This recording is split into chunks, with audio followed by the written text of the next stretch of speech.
Israel parece estar perdendo rapidamente o apoio do Partido Democrata. Enquanto isso, um grupo de defesa parece estar capturando a essência do Partido Democrata dos dias atuais. Vamos conversar com Elon Goldenberg, do J Street, daqui a pouco no American View.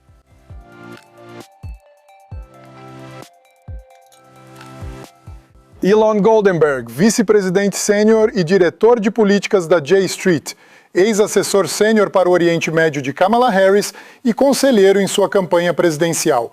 Muito obrigado por estar aqui conosco. A J Street estabeleceu sua plataforma há muitos anos e o Partido Democrata parece estar se aproximando dela e, em alguns casos, até ficando à esquerda dela. Explique para a gente essa evolução, por assim dizer. Sim, obrigado por me receberem. É ótimo estar com vocês. Olha, eu acho que o que tivemos nos últimos 10 ou 15 anos foram várias coisas diferentes acontecendo. Acho que a mais significativa foi a postura do primeiro-ministro Netanyahu em particular. E a disposição dele de se envolver na política americana, voltando alguns anos e se alinhando cada vez mais com o Partido Republicano. Isso remonta aos desentendimentos dele com o presidente Obama sobre o acordo com o Irã. O que permaneceu desde então foi sua relação próxima com o presidente Trump. E isso tem feito com que, cada vez mais, muitos de nós que somos apoiadores de Israel, e eu me considero um apoiador de Israel, não deste governo israelense, mas sim do Estado de Israel, com certeza avisaram que isso levaria essencialmente à politização da questão, o que transforma algo que era bipartidário. Francamente, poucas coisas nos Estados Unidos continuam sendo bipartidárias. Esse era um desses casos, o apoio a Israel. Mas se você inserisse isso na política americana, isso se desfaria com o tempo e é o que estamos vendo. Outro ponto são os grandes desacordos entre a posição não só do Partido Democrata, mas também, segundo as pesquisas, da maioria dos judeus americanos e dos americanos em geral. Em algumas questões, eu acho que o Partido Democrata. E a maioria, você sabe, certamente a esmagadora maioria dos judeus americanos, apoiou a resposta de Israel imediatamente após o 7 de outubro e os ataques do Hamas. Mas à medida que essa campanha continuou e as coisas em Gaza prosseguiram, eu acho que cada vez mais as pessoas começaram a sentir que a reação estava indo longe demais, que não necessariamente tinha uma estratégia associada a ela sobre o que se está tentando alcançar.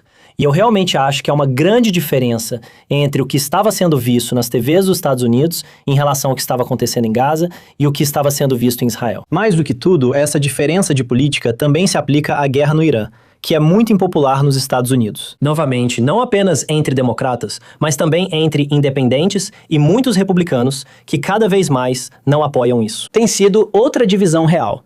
Então, se você juntar essas duas coisas, uma é a política e a politização, e a outra são desacordos reais e substanciais sobre políticas. E isso é o que começou a causar essa diferença fundamental ou ruptura entre para onde Israel está indo e para onde eu diria que o Partido Democrata, mas também muitos outros, estão indo. Quero te perguntar, porque você começou com a afirmação, eu sou um apoiador de Israel. Muitas pessoas, especialmente no Partido Democrata e até mais à esquerda, costumam dizer primeiro, eu apoio Israel. E geralmente eles seguem isso com cerca de meia dúzia de reclamações logo de cara. Então pode ser difícil para os defensores mais ferrenhos de Israel dizerem, sim, eles estão dizendo isso. Eles não estão realmente comprometidos. Quer dizer, onde isso é colocado à prova, quando alguém diz, eu sou pró-Israel, mas tenho uma lista enorme de coisas que me irritam neles. Claro. Vou te explicar o que pró-Israel significa para mim, como vejo isso e por que me identifico assim. Deixe-me falar um pouco sobre mim. Na verdade, eu nasci em Israel. Morei lá até os 8 anos. Meus pais são americanos. Eles fizeram Aliyá. Eu nasci em Jerusalém. Sabe, eu cresci tendo Israel como parte central da minha identidade. Ainda vejo isso como parte central da minha identidade. E essas experiências e meu apego ao país, meu apego às pessoas de lá, meu apego à terra. Sabe, quando eu penso no que eu quero, quando eu me defino como pró-Israel, sabe, isso não vale só para mim. Ouvi o mesmo de muitos judeus americanos durante a campanha presidencial, quando meu trabalho era conversar com eles sobre essas questões. Sabe, eu quero um Israel onde eu possa, apoiar totalmente Israel e seu direito de existir como um Estado judeu democrático, e também posso aceitar que os palestinos tenham seus direitos. Eu posso olhar para o que aconteceu em 7 de outubro e dizer que foi um ataque terrorista horrível. Absolutamente ninguém deveria apoiar isso. Atacar civis, assassinar pessoas, pessoas que, você sabe, pessoas que eu conhecia ou pessoas que, você sabe, pessoas aqui na J Street conheciam familiares e amigos com muitos vínculos, tendo passado bastante tempo com famílias de reféns e outros. Isso ocorreu quando eu trabalhava no governo dos Estados Unidos. Reconheço que não concordei com a atuação do governo israelense em Gaza e ainda discordo de suas ações em Gaza e na Cisjordânia. Então o que eu quero eu realmente me considero um sionista liberal.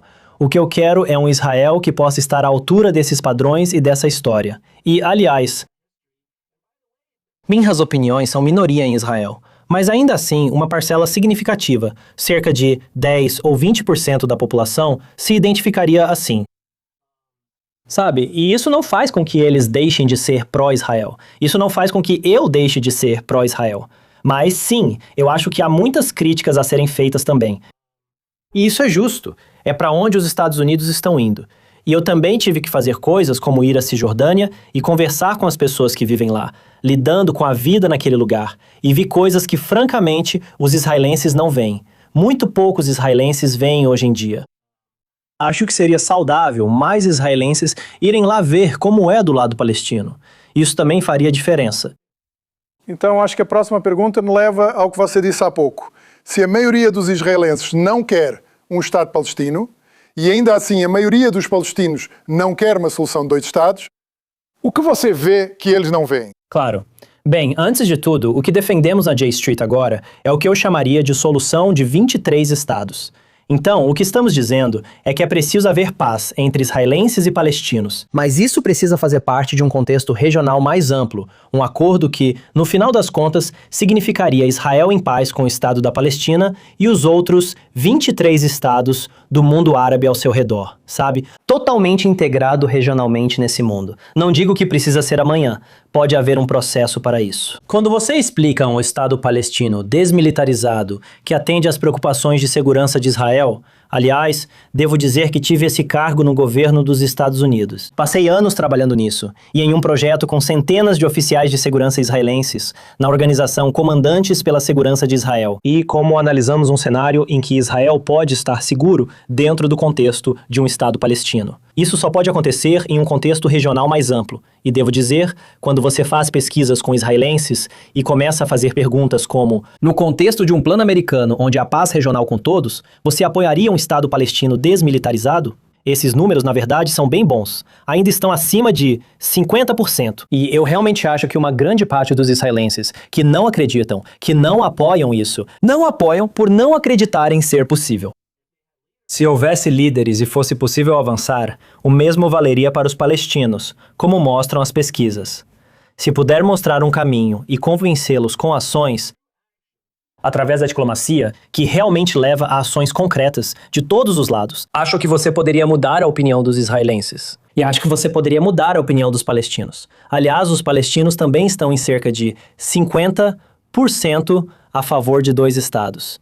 Então, não estou dizendo que já chegamos lá, mas estou dizendo que não vejo outra alternativa que faça sentido para Israel, certo? E nem para os palestinos. A outra alternativa seria uma realidade de um Estado único, com voto igual para todos. Aí Israel perde seu caráter judaico. Não acho que isso vá funcionar. Não acho que os israelenses... Se você acha que eles não vão aceitar uma solução de 2 estados, eu definitivamente não acho que os israelenses aceitariam isso. E a outra é continuar no caminho atual, que leva a manter um domínio permanente sobre os palestinos. Você já percebe todas as consequências disso, não apenas nos Estados Unidos, mas internacionalmente, em todo o mundo.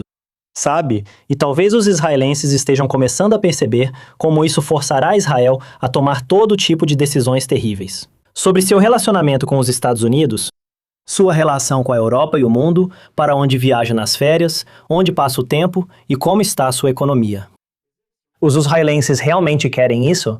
Eu não quero isso para Israel, e acho que eles também não.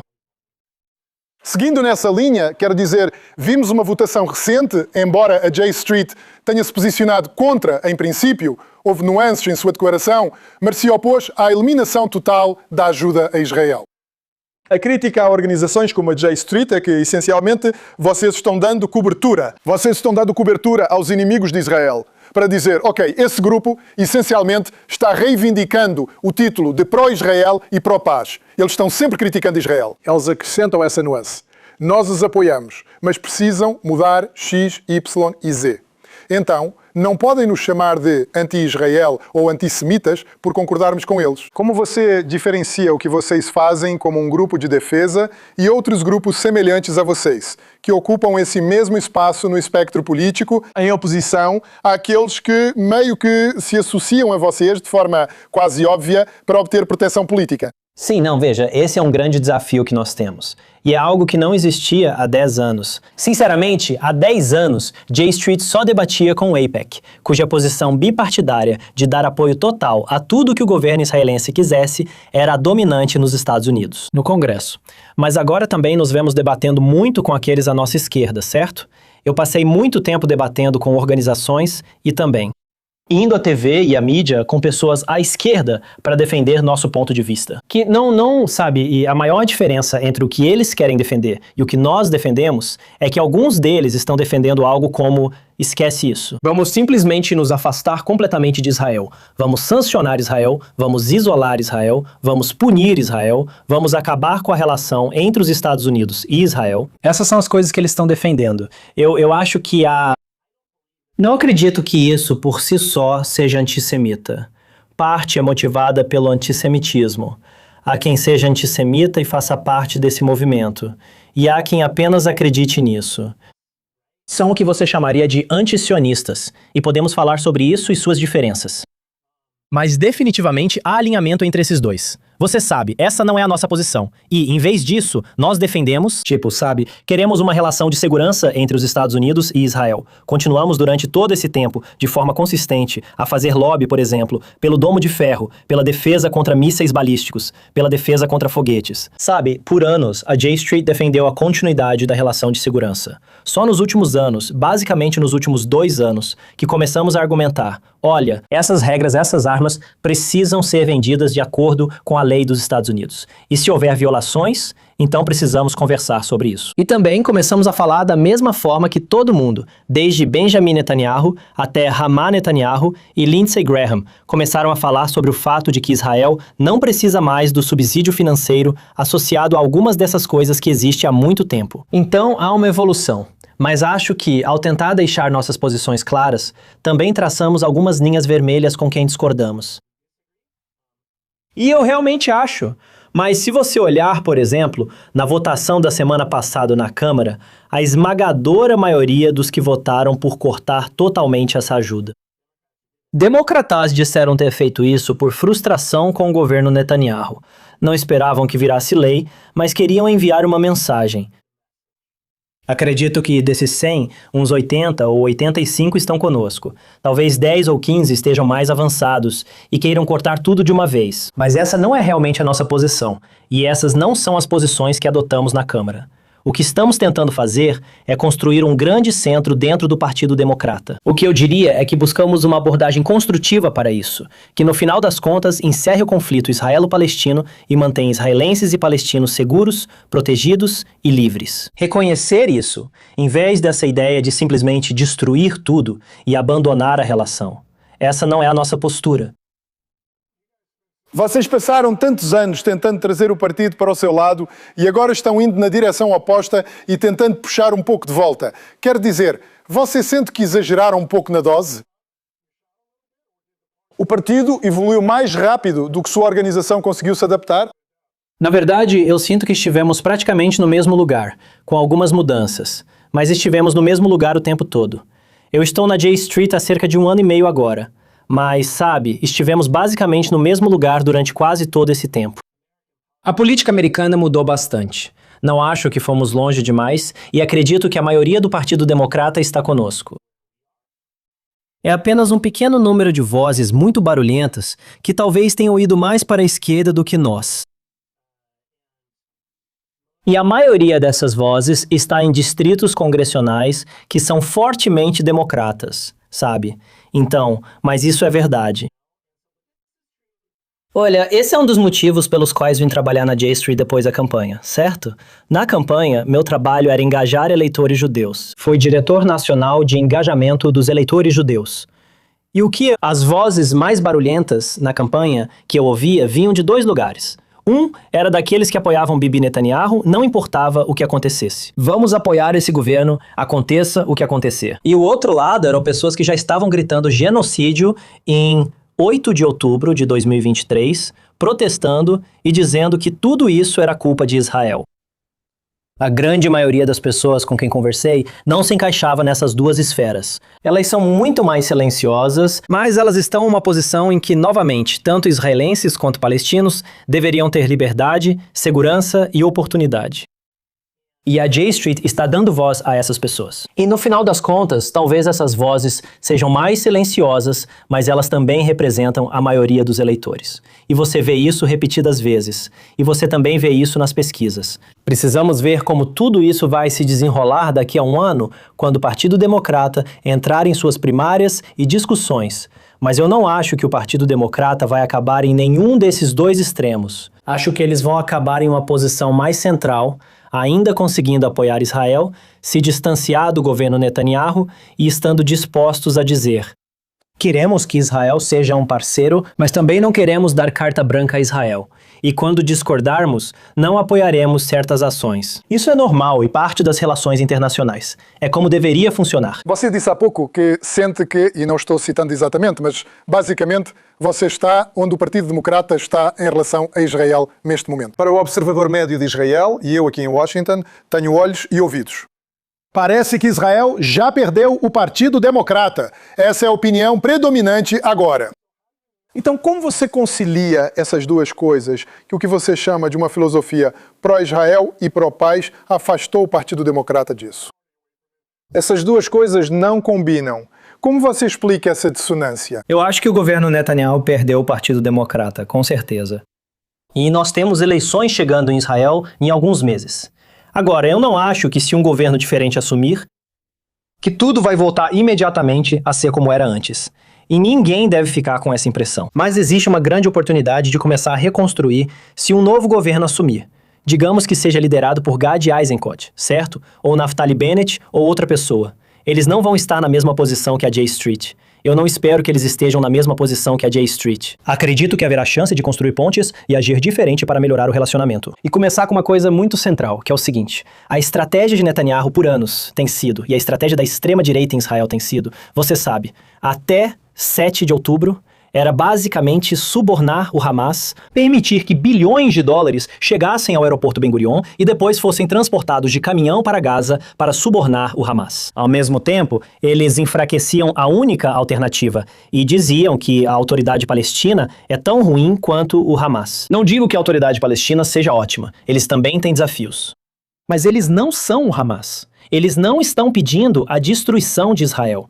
Eles estão muito mais dispostos a buscar estratégias não violentas e a atuar diplomaticamente. Por 15 anos, o governo de Israel seguiu uma estratégia para enfraquecê-los, fortalecendo o Hamas, mantendo-os divididos, sem solução de dois estados. Não há parceiro. Essa é a mensagem. Um novo governo israelense disposto a mudar isso e se aproximar mais é importante.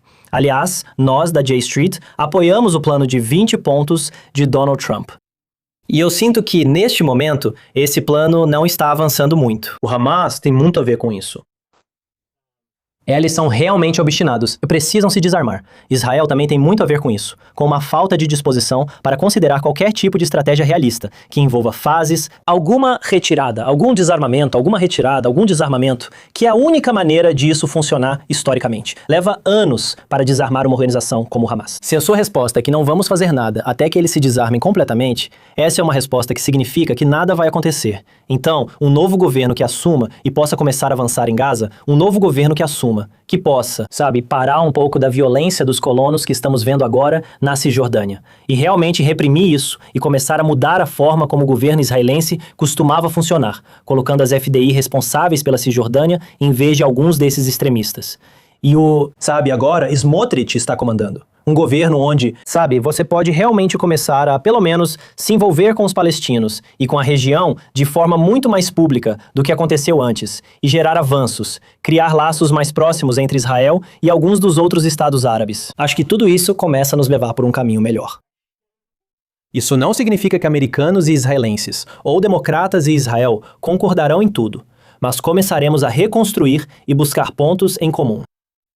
Se Netanyahu vencer ou houver impasse e ele seguir como primeiro-ministro, junto com Smotrich e Ben-Gvir, acho que muita gente vai desistir, inclusive muitos judeus americanos, a grande maioria dos judeus americanos. Quero dizer, a aprovação do Netanyahu entre os judeus americanos agora, não só no J Street, mas entre os judeus americanos em geral, está em 25%, certo? Uma pesquisa da AP mostrou isso recentemente.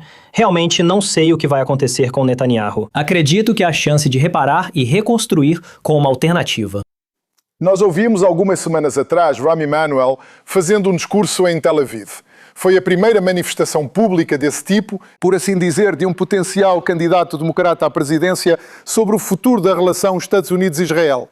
Ele falou sobre as verdades difíceis que precisavam ser ditas a Israel.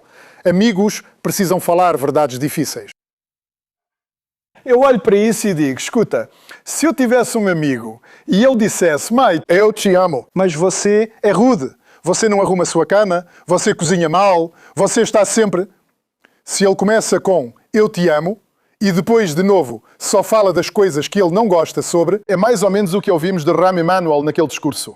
E parece ser meio que parte integrante de muita da mensagem que vem do partido agora. Ouvimos isso da Kamala Harris também, várias vezes durante sua campanha, destacando as virtudes de um lar nacional judeu, sua conexão pessoal, que sempre ressaltava, e depois tudo que acabou dando errado.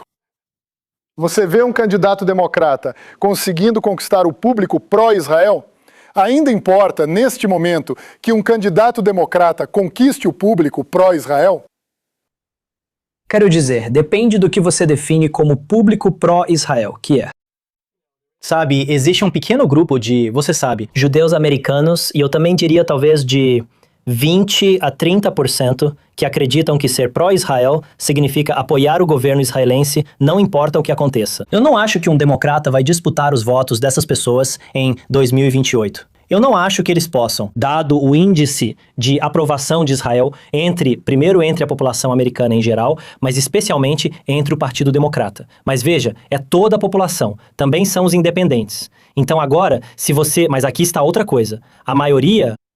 Quase todos os eleitores judeus não vota por causa de Israel. Apenas uma pequena parte da comunidade judaica realmente vota por esse motivo. Eles colocam Israel como questão número 7 ou número 8, geralmente nas listas de prioridade nas pesquisas, certo? Então, há uma parte das pessoas que só vota por causa de Israel, e só vota e vai aceitar qualquer argumento para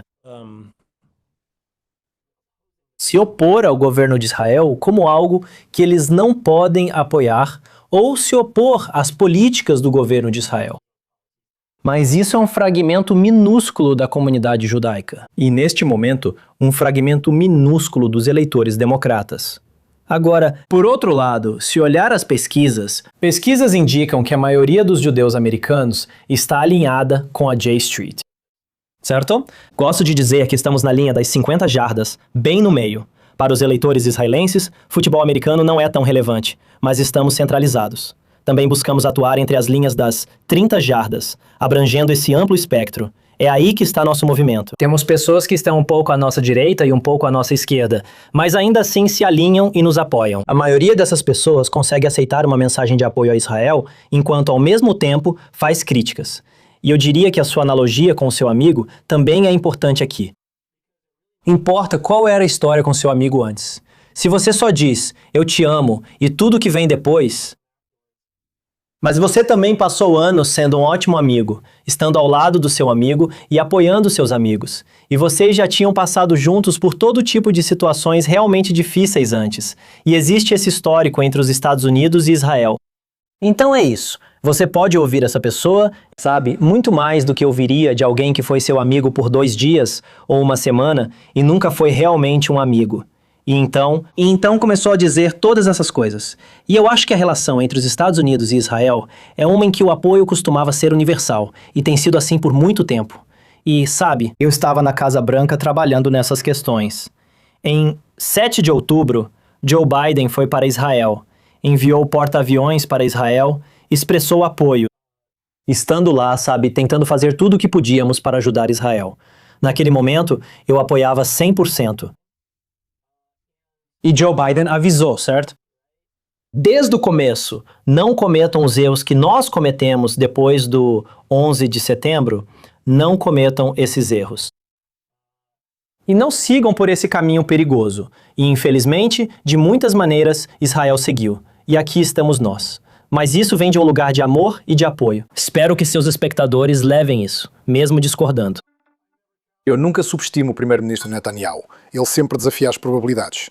Mas se não estiver no cargo em outubro ou novembro, vou falar com você novamente para ver se realmente algo muda, como muitos dizem. Elon Goldenberg, vice-presidente sênior e diretor de políticas da J Street, obrigado por estar conosco no American View. Obrigado por me receberem. Vamos conversar com você novamente na próxima semana.